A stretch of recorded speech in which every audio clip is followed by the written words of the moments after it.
Hello again. You are listening to Is This Strange? Stories of the Unusual by KL and Roxy. And instead of continuing my Ouija board stories, I'll come back to that later. I want to talk about something that happened to Roxy and I together.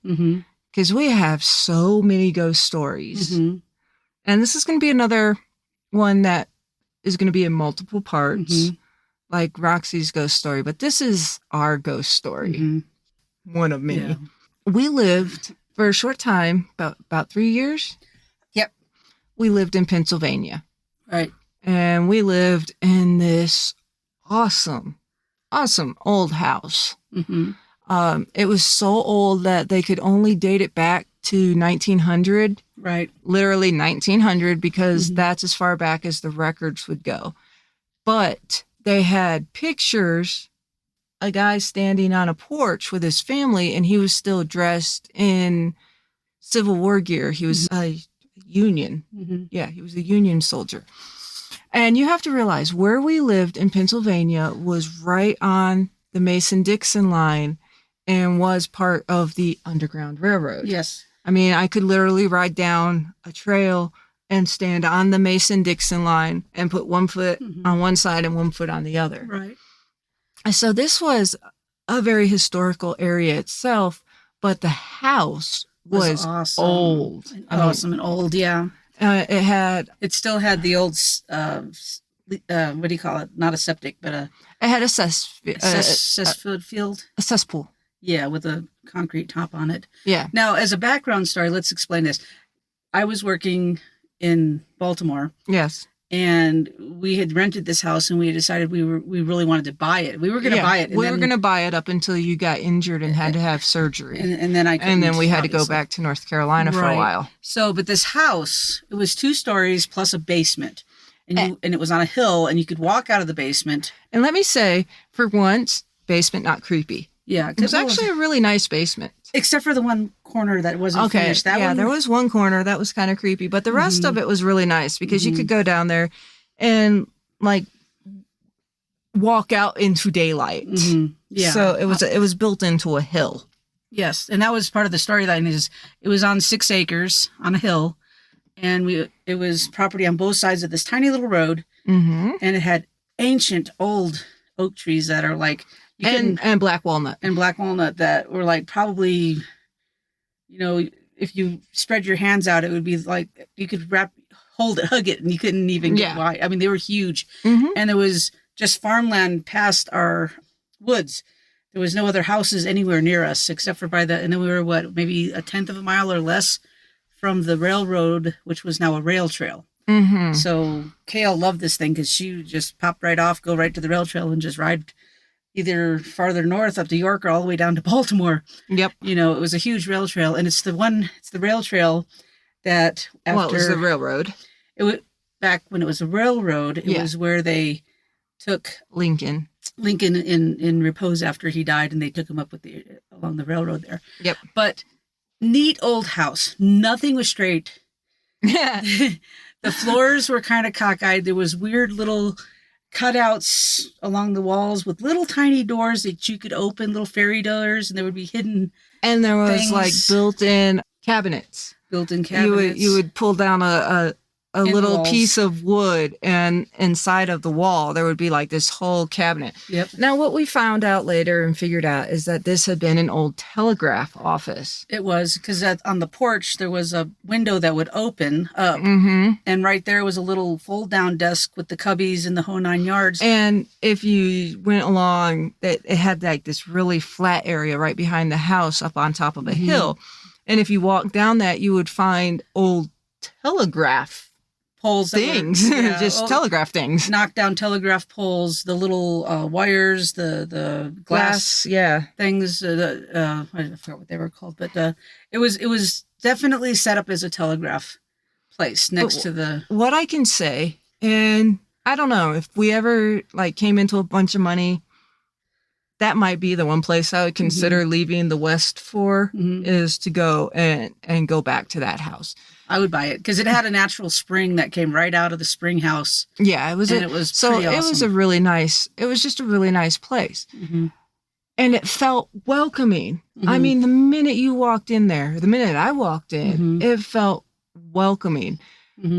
But, and maybe that's why it was haunted as hell. Yeah, it was. It was my super gosh. haunted. It was, And it was so neat. There was only one place I never went in that house, and that was into the attic. But it was a really weird, very small attic, and the stairs were like a foot wall. Yeah, you couldn't stand up while you walked up the stairs. So you would have had to actually crawl up these stairs, or whoever built them was only 3 feet tall. I don't know.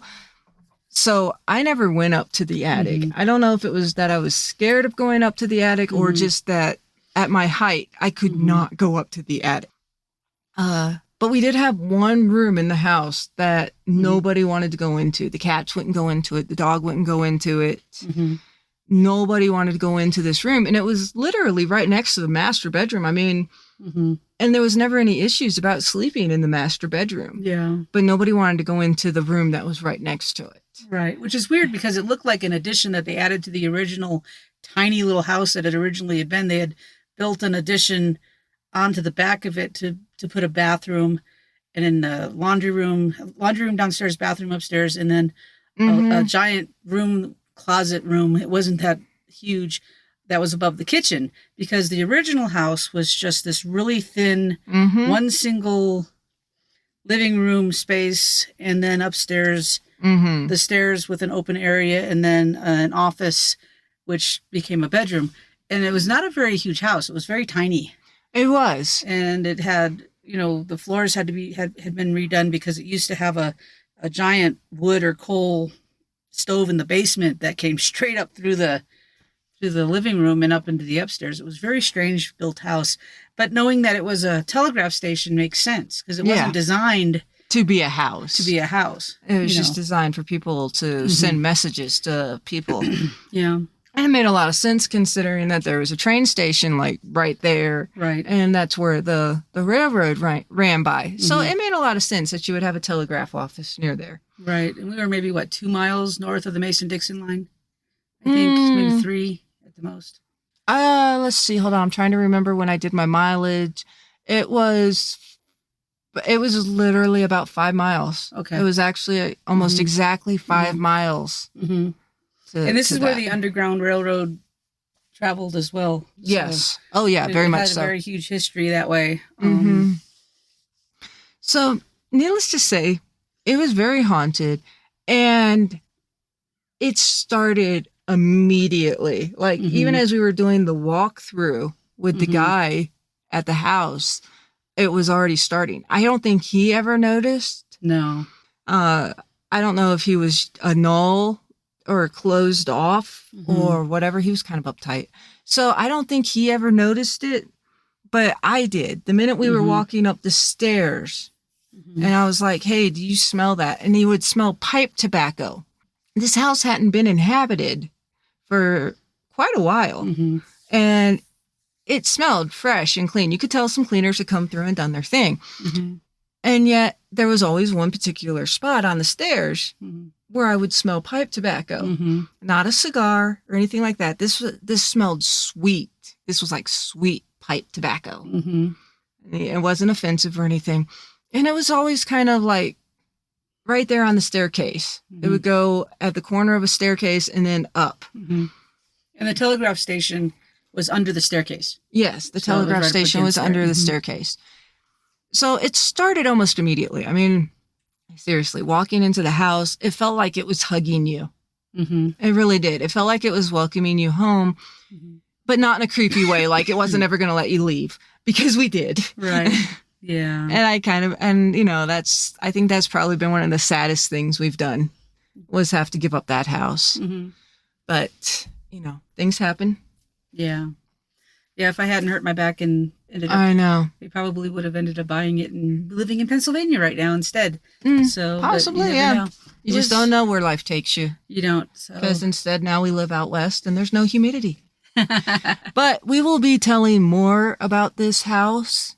These are not scary ghost stories. This was actually that's not true. There was one incident that was scary. Okay, well, we will tell that one too. But when we found out the history, it started off scary, but it wasn't scary in the long run. Not after doing the research and realizing what we had actually experienced. Yeah, exactly. So we will tell more about that later. And it's more your story than mine because I, as a nurse, was working 7P to 7A. So poor KL was at home at night by herself, like 3-4 nights a week. Yep. So and she had visitors a lot. I'm not sure if I might not be a little bit more open than you. I can't shield worth crap. So, needless to say. All right. As always, thank you for listening and join us next episode to find out what happens in this house. Yes. Bye. Bye.